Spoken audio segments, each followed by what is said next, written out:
Merci de nous recevoir dans ton salon, ton cabinet. Hein. Tu es spécialiste du tatouage réparateur du sein, tatouage 3D. Est-ce que tu peux nous parler de ta profession? Qu'est-ce que c'est exactement? Pour qui? À qui ça s'adresse? Pourquoi tu as décidé de te... Ça fait beaucoup de questions. Alors, pour qui? Principalement les dames. Quelques hommes peuvent être touchés par le cancer du sein, mais pour l'instant, je m'adresse plus aux femmes. Il y a effectivement les dames qui ont eu un cancer du sein, qui ont eu une ablation, une mastectomie, une reconstruction et qui se retrouvent avec un sein vierge. C'est-à-dire qu'il y a... Alors, il peut être vierge totalement ou pas totalement, c'est-à-dire qu'il peut y avoir une greffe de mamelon, il peut aussi y avoir l'aréole, mais l'aréole peut être altérée. Enfin bon, il y a vraiment pas un cas d'école.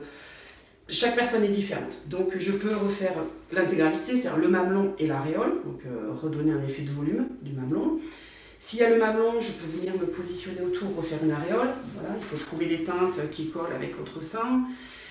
Ça, c'est le cas des cancers du sein. Après, j'ai aussi beaucoup de dames, là, ces derniers temps, qui viennent parce qu'elles ont fait de la chirurgie esthétique. Pour la chirurgie esthétique, alors qui n'est pas liée au cancer du sein, c'est un peu le même principe. C'est-à-dire que le chirurgien vient découper autour de l'aréole, faire ce qu'il a à faire, peut-être une prothèse ou autre, et ensuite vient repositionner l'aréole.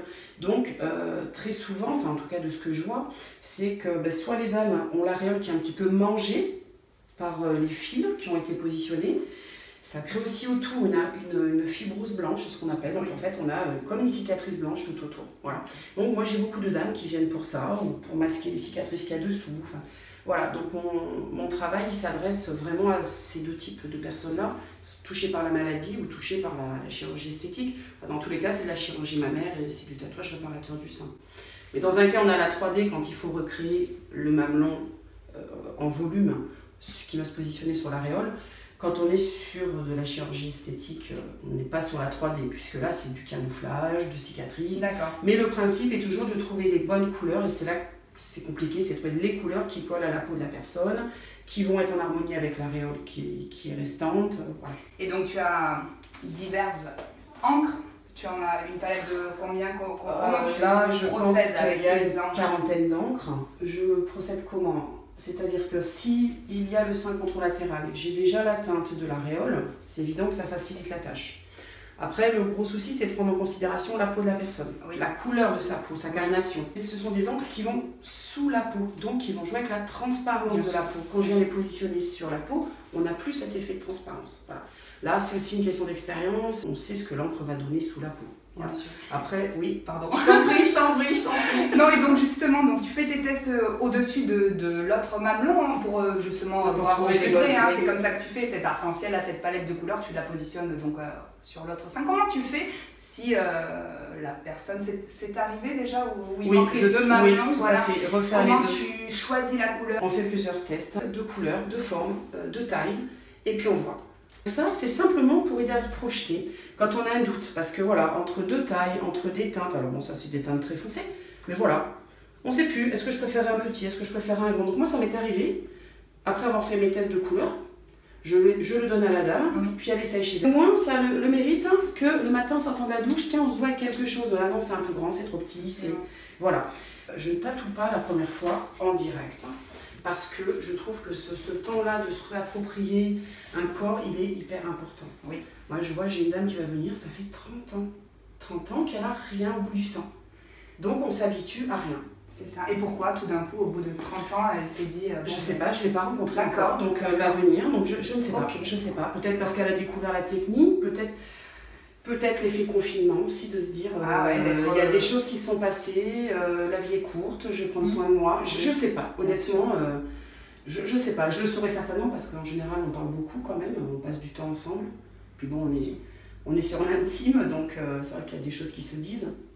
Mais là, j'ai eu le cas d'une dame qui l'a fait, une dame qui est grand-mère, et elle l'a fait, parce que ça faisait 8 ans qu'elle n'avait rien au bout de ses seins. Elle l'a fait pour ses petites filles. Parce qu'elle a 2 petites filles qui la suivent partout, alors qui sont encore petites, hein, mais qui la suivent dans la salle de bain, partout. Et elle a dit, moi je veux pas sortir de ma salle de bain et que mes petites me voient. C'est ça. Et elle, par contre, c'était vraiment les 2 seins, donc il n'y avait plus rien. D'accord. Voilà. Et donc, voilà, elle l'a fait parce qu'elle voulait montrer un corps de femme à ses petites filles. Ça. Tout simplement. Après, les raisons sont Voilà, diverses et variées. Très bien. Quel protocole tu mets en place? Un rendez-vous, 2 rendez-vous? Comment ça se passe pour Alors, c'est en plusieurs étapes, effectivement. Le premier rendez-vous, ce que j'appelle rendez-vous de découverte ou de prépigmentation, où je vais aller redessiner justement le mamelon et l'aréole manquant à la dame pour l'aider à se projeter, choisir les couleurs. C'est double bénéfice et pour elle et pour moi. Elle, ça lui permet vraiment de voir ce que je suis capable de réaliser, les couleurs, à quel point on peut s'approcher en termes de réalisme du sein controlatéral. Et moi, ça me permet le jour où je vais tatouer d'être sûre de mes couleurs. Oui. Parce qu'on a une quantité énorme de teintes. On fait des mélanges, une goutte suffit vraiment à changer la teinte. Donc le jour où moi je vais tatouer, piquer la peau définitivement, parce que c'est du tatouage définitif, oui, il faut que je sois 100% certaine. Voilà. Donc il y a ce premier rendez-vous, il y a le jour du tatouage, et ensuite il y a 1-2 retouches, c'est selon, ça dépend des peaux. Parce qu'on sait que l'encre qu'on met sous la peau, les tatoueurs le savent tous, et c'est pour ça qu'on a toujours des retouches, le corps va rejeter une partie de l'encre. Le principe de l'épine qu'on se met dans le doigt, le corps la ressort, mais il fait pareil avec l'encre. Une partie reste, une partie est rejetée. Donc ça éclaircit notre couleur. Très bien. On est sur des peaux fragilisées, des peaux qui ont été radiothérapie, donc qui sont brûlées, l'encre ne prend pas pareil. On est sur des cicatrices parfois, on a vraiment des terrains complètement atypiques. Donc on met l'encre normalement et on voit au bout de 5 à 6 semaines ce que ça donne. Quitte à y revenir une fois, quitte à y revenir 2 fois. Et donc ces retouches, ça fait partie vraiment du budget de je vais me faire... complètement, qu'il y ait une retouche, 2 retouches. Moi l'idée c'est que voilà, elles repartent là, elles soient contentes et ensuite je ne les revois plus. C'est vraiment, on tourne la page et c'est fini. Combien de temps avant de pouvoir faire un tatouage? Alors, quand ce sont des cicatrices, il faut minimum 1 an. Donc 18 mois, c'est parfait. Oui. Et sur la chirurgie pure, que ce soit la reconstruction, la pose d'une prothèse, c'est pareil, c'est minimum 1 an. Parce qu'une prothèse, elle peut bouger. Oui. Moi, je travaille sur la notion de volume. Donc si je viens positionner quelque chose en me basant sur une prothèse qui ensuite va bouger, ça va me casser mon volume. Oui. Donc, parce qu'il y a le dessin, mais il y a quand même l'appui du sein. La peau travaille, la peau se rétracte. Moi, j'ai vu des dames qui venaient, bon, ça a été fait en reconstruction immédiate, mais du coup, le mamelon, l'aréole est ici. Ouais. C'est remonté. Donc, non, j'attends que tout soit en place, tout cicatrisé. Parce que même si extérieurement, on a l'impression que tout va bien, il se passe des choses dessous. Et donc, parfois, tu es amené à, justement, si un mamelon a été déplacé, etc., tu es amené à le cacher pour en créer un nouveau, c'est ça? Ça peut arriver, oui. Voir dans ce qui reste comme reliquat de semi-permanent, mais effectivement, on peut venir camoufler des choses pour essayer alors pas de symétriser, les seins sont jamais identiques de toute façon, même au naturel, mais effectivement, c'est sûr que s'il y a vraiment une asymétrie, on essaye de la corriger. Après, il y a beaucoup de notions de trompe-l'œil, on peut redescendre en agrandissant le dessous d'une aréole. Ce que tu disais en termes de dissimuler quelque chose, on peut avoir des fois des cicatrices à dissimuler. Oui. Parce qu'on va avoir une cicatrice transversale qui sera très violette, par exemple, très bleue, même si elle est ancienne, elle reste comme ça, des fois elles sont très pigmentées. Et il est évident que si j'ai une cicatrice violette et que je viens mettre une encre qui sera un petit peu beige, ça va me faire une couleur pas très jolie. Donc, on est amené des fois, alors là c'est de la colorimétrie, c'est trouver des couleurs complémentaires pour aller casser un pigment, casser une couleur pour ensuite venir se positionner sur la couleur qu'on souhaite réellement nous avoir sur la peau. Et comment tu procèdes pour ce dessin préalable? Comment tu fais? Je dessine sur le sein restant, en fait je copie. Je dessine avec des petits pointillés, je fais mes tracés, voilà, je connais mes zones. J'ai besoin de mes contours, oui. J'ai besoin de positionner donc, les contours de l'aréole, les contours de mon mamelon, et ce qui est très très important, mes ombres. Oui. Mes ombres qui vont faire mon volume, hein, comme ici, quoi. Toutes ces zones d'ombre, voilà. J'ai besoin de ça. C'est ça. Voilà, c'est tout. Comment t'en es arrivé à être spécialisée dans le tatouage réparateur? Alors c'est un grand hasard. Je suis tombée un jour sur un article qui parlait de ce travail de reconstruction du sein par le tatouage et ça a été... voilà, il y a des choses qui ne sont pas rationnelles du tout et là pour le coup ça l'est pas du tout. C'est comme des personnes je dis toujours, hein, le coup de foudre amoureux. Voilà, le coup de foudre amoureux ça s'explique pas, c'est comme ça. Moi j'ai découvert ça. C'était en 2017 du coup parce que j'ai fait ma recherche, je me rappelais même plus. Je dis toujours ça fait 2 ans mais en fait au bout d'un moment ça fait plus 2 ans. Donc c'était en 2017. Et là, mais je suis partie quasiment de zéro, c'est-à-dire que je me suis dit, bon, ok, je vais faire ça, d'accord, très bien, t'aimes le tatouage, c'est cool. Alors j'ai pris pendant plus d'1 an des cours de dessin, donc voilà d'où les dessins, puis bon, il y en a d'autres chez moi, des cours de dessin pour travailler vraiment toutes ces notions de volume. Donc j'ai dessiné beaucoup de pommes, de poires, voilà, de seins aussi. Et suite à ça, il a fallu que je trouve un tatoueur, un vrai tatoueur, J'entends pas un spécialiste du sein, mais un tatoueur qui m'apprenne le tatouage. Bien sûr. Puisque la base c'est ça, hein, c'est savoir dessiner des volumes, savoir tatouer, et ensuite connaître quand même notre terrain, c'est-à-dire la peau qui est un peu abîmée, qui est cicatricielle, et ensuite la colorimétrie. Il y a vraiment plusieurs choses. C'est ça. Et donc ben, voilà, je me suis formée de A à Z. J'ai pris des cours de dessin, j'ai trouvé un tatoueur qui m'a formée au tatouage.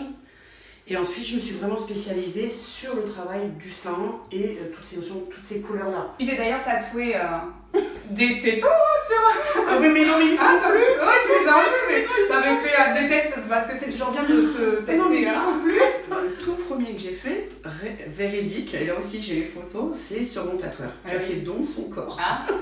Il s'est rasé, mais je sais plus si je t'ai déjà dit ou pas. Enfin, il s'est rasé et il m'a dit, mais tu recopies, voilà. Hop, ce que j'ai là, tu me le recopies là. Ah. Et le premier que j'ai fait, donc c'est sur un homme pour le coup, le réalisme qu'on peut atteindre, parce que celui-là était très difficile, le mamelon, on le voit quasiment pas, quoi, il est vraiment englobé dedans. Donc, alors pareil, hein, il faut prendre du recul, il ne faut pas avoir le nez dessus, hein. L'effet 3D c'est du trompe-l'œil, il faut prendre du recul. Mais voilà quoi, il y a eu vraiment pas mal d'entraînement avant de pouvoir proposer ça vraiment sur une dame qui a un vécu derrière, on ne peut pas faire n'importe quoi. C'est certain, j'avais jamais entendu parler de cette technique. Je me suis renseignée, j'ai demandé un peu dans mon entourage, etc. C'est méconnu. Tu apportes une réponse, une solution. Moi je trouve remarquable, véritablement, ça fait illusion, c'est vraiment, on est dans du trompe-l'œil, c'est extrêmement bien fait. Non mais sincèrement, quand j'ai découvert ton travail, je me suis dit c'est pas possible. J'ai fait quelques recherches et en effet... c'est méconnu. Il y a quelques personnes qui le font en France. Il y a aussi l'évolution du regard sur le malade ou la maladie. C'est-à-dire que pendant longtemps, je pense, on a dit aux dames, aux hommes qui avaient des cancers, enfin peu importe, en gros, estime-toi heureux, t'es vivant, voilà, bon, c'est sûr, ton sein, il est là ou il n'est pas là, il ressemble à un sein ou pas. Mais bon, voilà, déjà tu es là. Et je pense que peut-être petit à petit, voilà, il y a ces soins de support qui se sont développés. Les soins de support, c'est tout ce qui gravite autour de la personne, mais en dehors vraiment du purement médical. Bien sûr. Et là, je pense qu'on s'est mis peut-être à considérer la personne et à dire, bah oui, mais on peut aller au bout, on peut lui proposer d'autres choses en termes de, voilà, de reconstruction du sein, c'est-à-dire finir le travail du chirurgien, au niveau de la sexualité, au niveau du sport, enfin des tas de choses qui n'existaient pas et qui se mettent en place. J'ai l'impression qu'aujourd'hui, c'est ça, c'est que je redonne quelque chose. Et c'est dans les dames qui m'envoient un message, c'est ce qu'elles me disent. Elles me disent, mais c'est tout bête, j'ai l'impression de me retrouver. Ça change tout parce qu'on parle du sein. Et je pense que, alors voilà, il y a effectivement ce côté créatif, mais il y a surtout le côté de rendre quelque chose. Enfin, moi, c'est le côté humain, quoi, le côté de redonner quelque chose. Quand j'entends, ben non, moi je sors de la douche, je mets ma serviette, j'évite le miroir, mon mari non plus, de toute façon, ne me regarde pas, de toute façon, enfin bon, et on rentre même pas dans la notion sexuelle, hein, je veux dire là, ou dans l'intime, c'est aussi très très compliqué. Oui, ça me fait un bien énorme de faire du bien, de rendre quelque chose. Absolument. Voilà. C'est tellement important, symbolique, c'est tellement révélateur de la femme. C'est vrai que le sein, c'est tellement attribut. C'est ça, c'est la femme. Donc c'est ça qui est compliqué aussi avec ce cancer-là.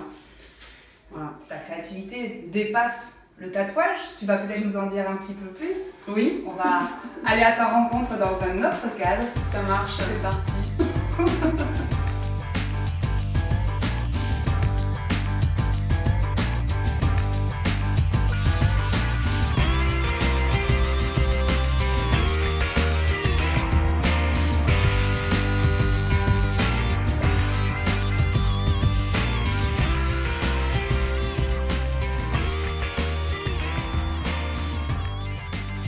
Au-delà du tatouage, c'est une créative. Et là, je découvre les savons de Muriel, naturels. Parle-nous un petit peu de tes savons et de celui-ci, par exemple. Alors, prends les deux, ça sera vachement plus sympa. Et comme ça, tu peux les... Ça, c'est mes savons seins. Non, mais je suis allée au bout de mes seins. Absolument, au bout des seins. Mes savons, j'ai commencé à faire ça il y a 5 ans, je pense, à peu près. C'est une copine qui est venue. Et plutôt que m'emmener des fleurs ou un cadeau, elle m'a offert un savon qu'elle avait fait elle-même. Et du coup, j'ai découvert ça. Je me suis mise à ça. Les enfants, ils sont passés. Il n'y a plus de shampoing, il n'y a plus de gel douche. Enfin, tu te laves les cheveux avec des savons aussi? Oui, je me suis fait une formulation particulière. Alors, pour le shampoing, il y a de la levure de bière. En fait, on fait dégazer de la bière, tout simplement. On utilise la levure de bière. On met de l'œuf. Voilà, moi qui ai une texture de cheveux très particulière, j'ai trouvé le savon parfait pour moi. Oui. Qui démêle, qui fait tout. Donc là où avant j'avais le shampoing, le démêlant, le machin, le bidule, j'ai plus rien.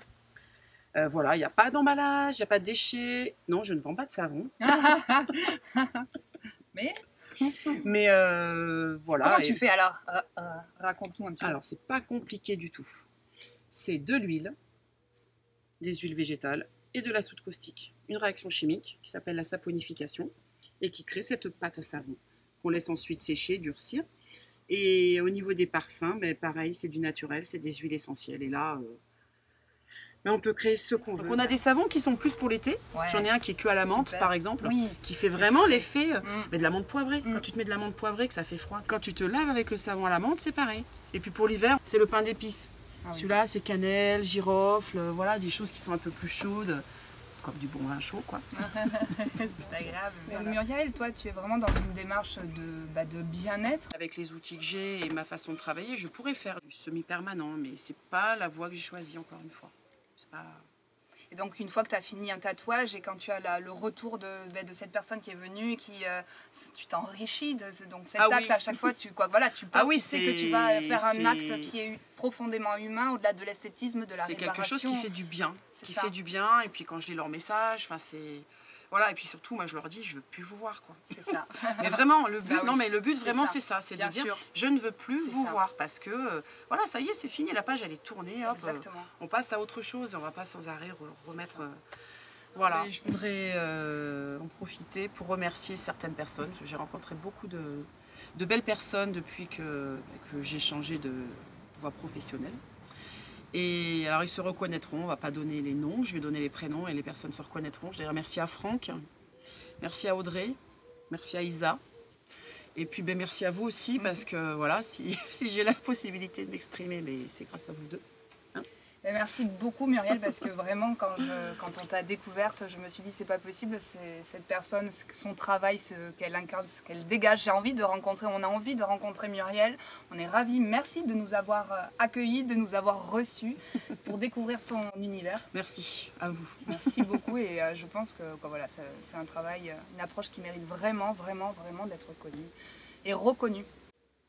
Et on se retrouve prochainement pour une prochaine rencontre.